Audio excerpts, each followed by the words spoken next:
Denizens of Asker, I asked you, the people, for your hottest takes on Fire Emblem Heroes, and you responded. So now I, Levin Seti, consensus greatest Fae player and Fae-tuber of all time, am here to set the record straight. I'm here to tell you who's cooking and who's cooked. So let's get into it. Maybe my favorite hot take submitted came from BTU, who said, with the exception of Arcane Lewin, every arcane weapon thus far is one of mediocre, bad, or outclassed. And then they edited to say that Arcane Devourer is pretty alright too. But I think this is a very interesting take because, on the one hand, I think it might be somewhat cold, like a tier 1 skill spiciness level, in that, you know, some of them are like a year old. Almost everything that's a year old has been outclassed or regressed to being mediocre by this point.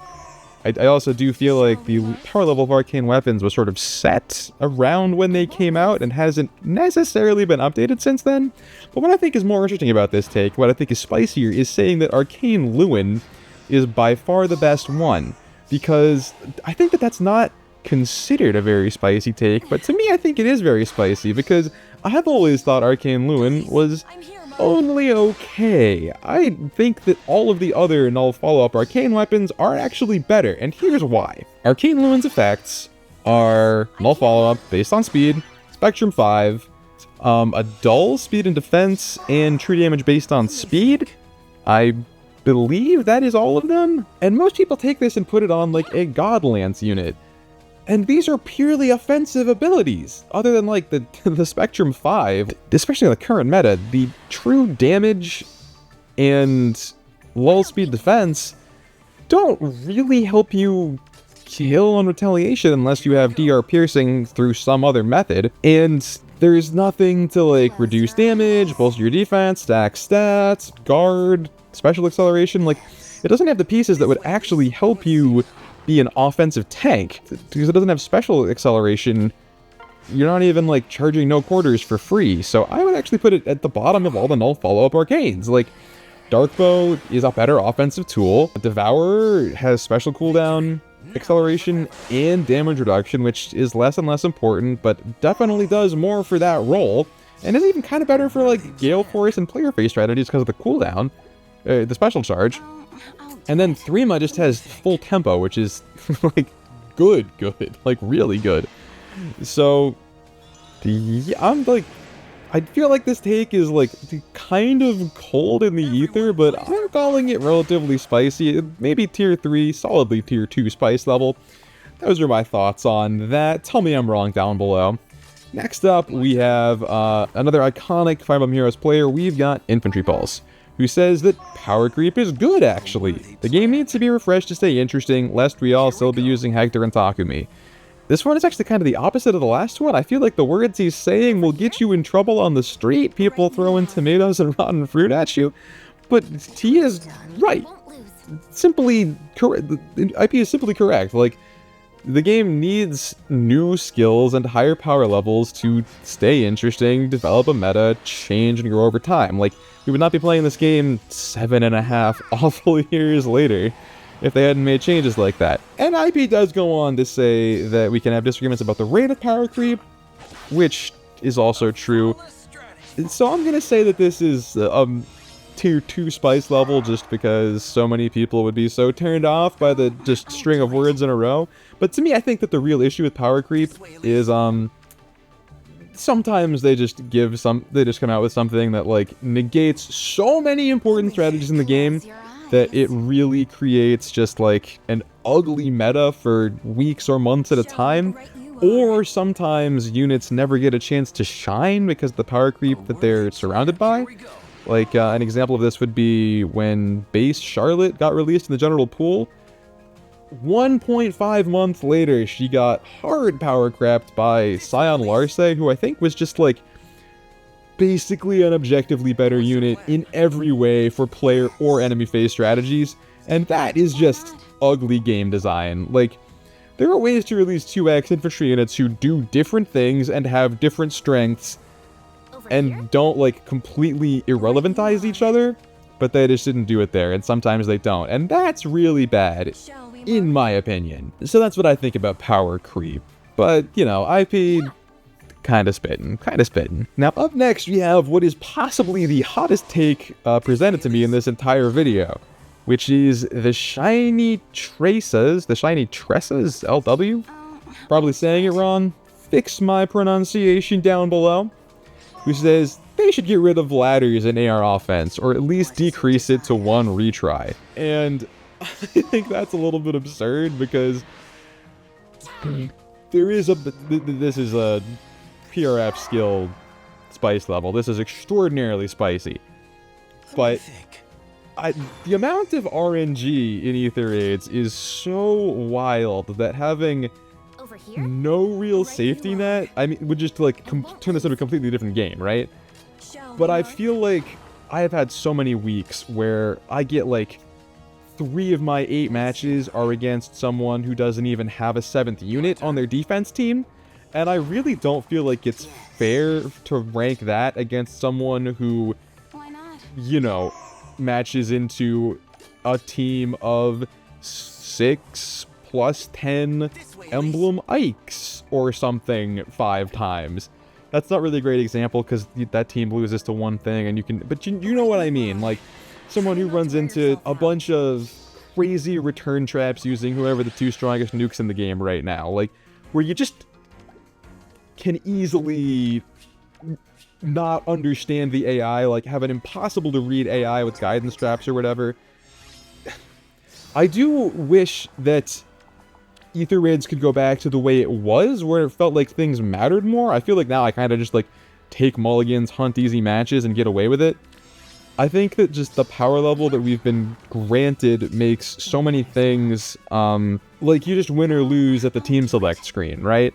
Back in the day, it was you had to pick a team and, like, carefully craft, like, which tiles are going to stand on, how you're going to approach, all this. And now it feels much more like you can kind of just, you almost have to just play by feel, and it will either work out or not, and you can kind of tell. And it doesn't have the tension and feeling of accomplishment that it used to. So I do wish there was a way to get back to that, but I feel like cutting the ladders to 1 is not the way to do it, just by the nature of RNG in the game mode. It would just, you know, like, to get demoted based on running into... Also, there are just, like, teams that use super off-meta units, so your 5 teams just should not address, I can't think of an example. I ran into a team that had some really disgusting plus 10s on it that I didn't know how to deal with last week, and I can't remember who they were. But I think that you've tapped into a real problem, but I don't think I would have fun with that solution personally, and that's my feeling on that. Up next, we have a take from Enemy, who has become one of my favorite FEH really, really quickly. They make awesome content. Check them out if you haven't yet. And to this video, they bring their hot take, which is that Alphonse is a top 3 Fire Emblem lord, which I'm just going to come out and say, it's not a hot take at all. It's cold. Ice cold. Alphonse is objectively a top 3 Fire Emblem lord in the results of Choose Your Legends this year. This is an insane take. This is Duo Leon preferred skill tier spice level. This is I don't even know if Alphonse is a top 3 lord in Fire Emblem Heroes OCs. If I can count Regan and Dogger, like, he's out of there. He does not make it. If the only 2 in the game are Alphonse and Sharena, then we can talk about if he makes top 3 there. But I do not think that you're not slipping this one by me. No. This is truly a spicy take. In a similar vein, we have a hot take from over on Twitter, where Fedison said Edelgard. And this is another PRF. This is a Armored Wall tier spice level. I think we can agree on that. Maybe even Raging Storm tier.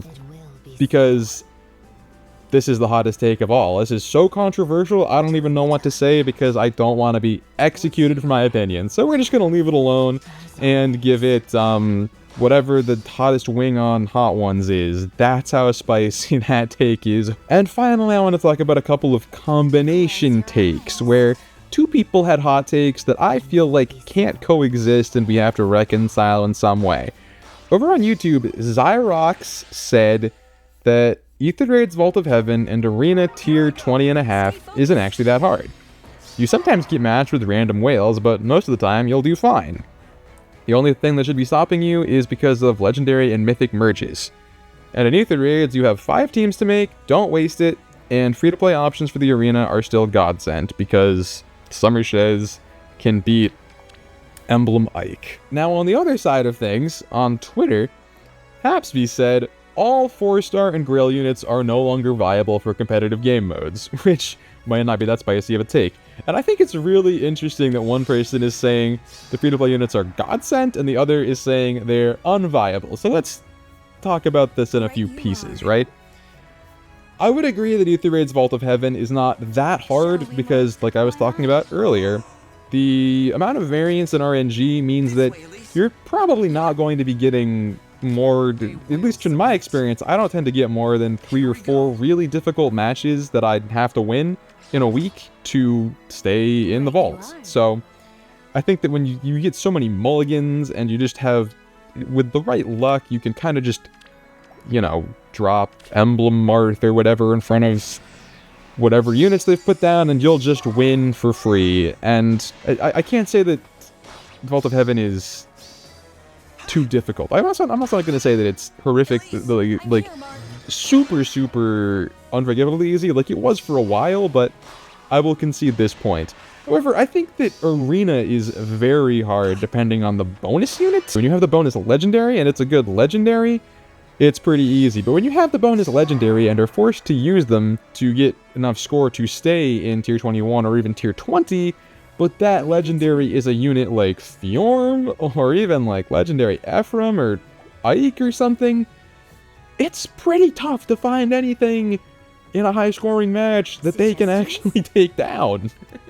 I think that Arena can be very difficult, and you get pretty much infinite tries, so it's, again, not prohibitively so, but I think Arena is really tough, and I think specifically it's tough because those free-to-play units that you're probably lugging around for scoring purposes, I find at best I can trick them out to deal with 1 or 2 specific meta threats, which means that my Arena core of 3 other units can maybe cover like 6 of the plus 10 duos and legendaries that I'm going to be running into, and there are more than 6 of them out there. Like,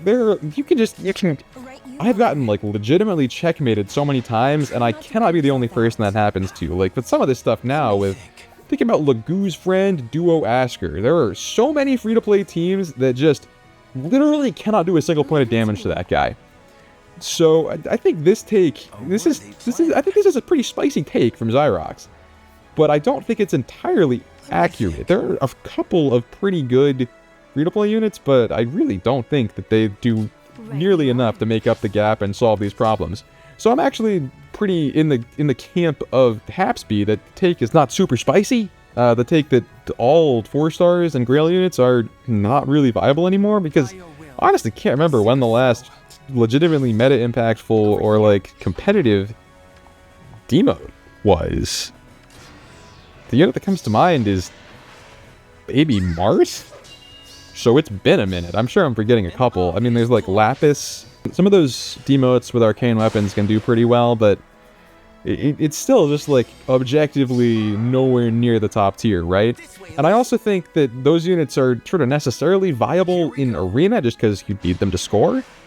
But in AR, I think using any of the 4-star and any of the free-to-play units is sort of suffering. I other than some of them can fit into player phase strats, like there's got to be a way to build Male Shez for Gale Force, and you can find ways to apply Arian for charging in and hitting and running, I guess, but in general, I think these units are pretty suffering. There are ways to tech them for specific matchups in Arena, but that is really what I personally get out of them in these modes. So these are 2 takes that are very interesting in their spice level, very interesting in how they come together, and very interesting that they both appeared on the same question, to be in such opposition. And finally, the last thing I want to talk about is another dual take between Snacks and Bard, because Snacks says the game has turned into rock, paper, scissors, where every few months they release a new option with 0 counters, only to release a counter a couple months later.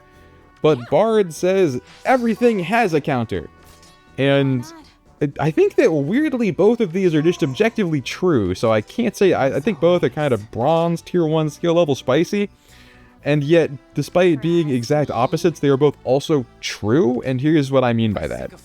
Let's talk about Emblem Ike, because he is sort of like the newest thing to talk about. Emblem Ike does have counters. He loses to like AoEs in many cases, and specific hardy-bearing setups. But in my opinion, the hardy-bearing setups are extremely specific, because you either need to somehow scowl him before his initial retaliation so that you don't get one shot by his DR-piercing super-powered Great Aether, or you need to have a miracle effect to live that counterattack and do your high damage special with less damage reduction on the second hit. Getting that second hit is really important after his attack, but you won't get it if you don't live, which I think there are very, very few units who actually hit that mark. The AoE approach is much easier, but also much more easily countered because of Divine Vein terrain or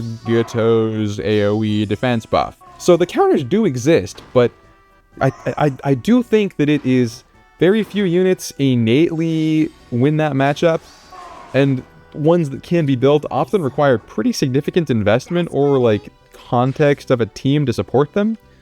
So I understand the feeling that things are released with no counter and are not fun to play into.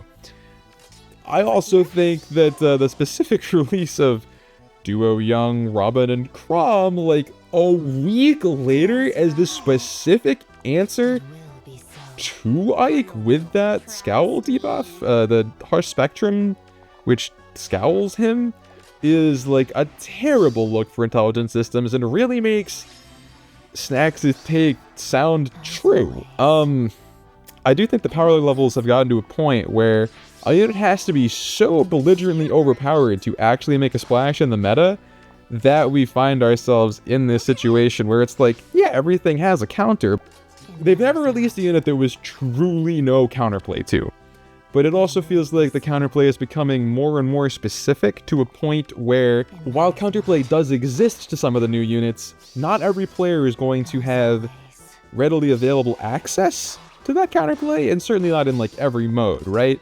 Like, it's hard to have 3 or 4 units to use for both seasons of AR defense to beat Emblem Ike.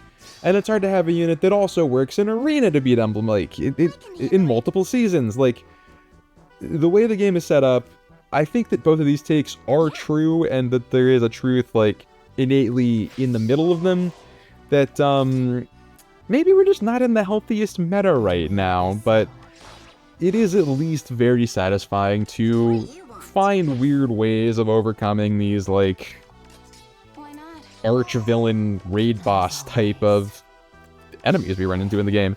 So that is my little hot take attempt video for Fire Emblem Heroes on the Nintendo iPhone.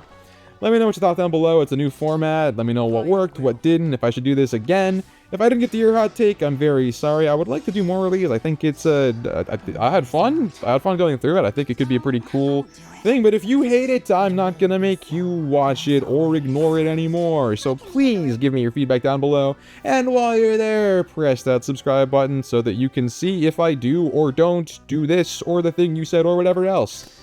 Alright, more fake content coming real soon, so until then.